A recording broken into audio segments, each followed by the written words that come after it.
Shan was born in Incheon, South Korea on the 23rd of May 1956.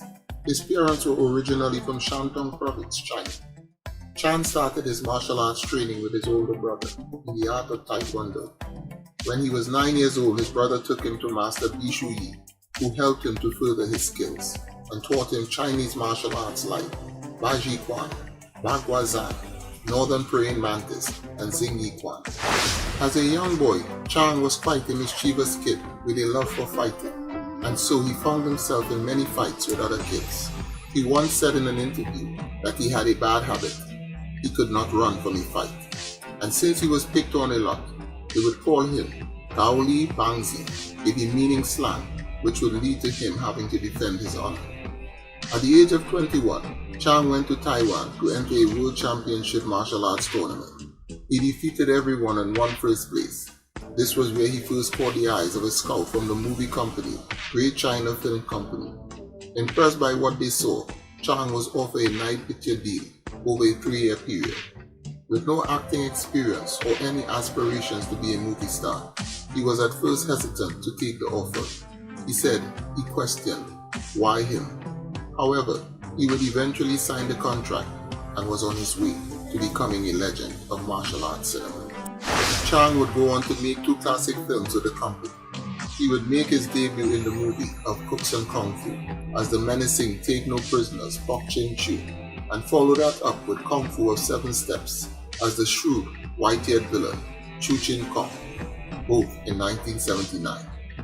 After the 3 years were up, he left the Great China Film Company, and his next film, Shaolin Temple Strikes Back, in 1981, would be made for the great independent film producer Joseph Koo through Calm Production Studios.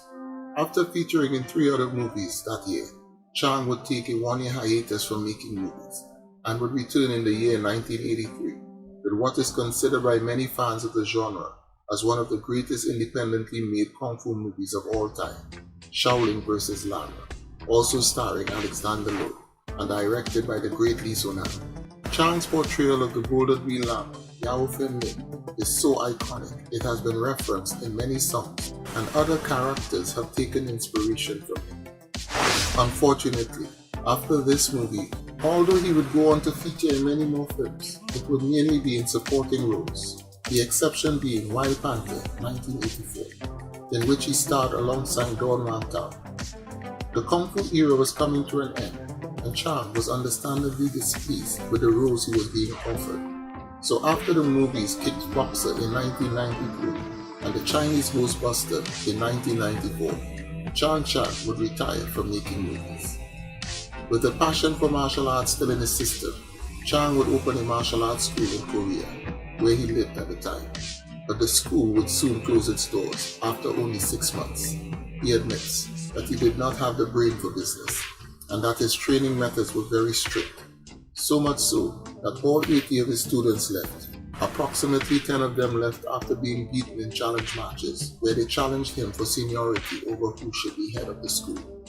He also opened a restaurant, but that venture did not last very long. Charng would eventually settle in Taiwan with his wife and their children. He still lives there and is now a proud grandfather. He is very active on social media, where he makes it a point to interact with his legion of fans. He is very down to earth and obviously cherishes the support of his many fans.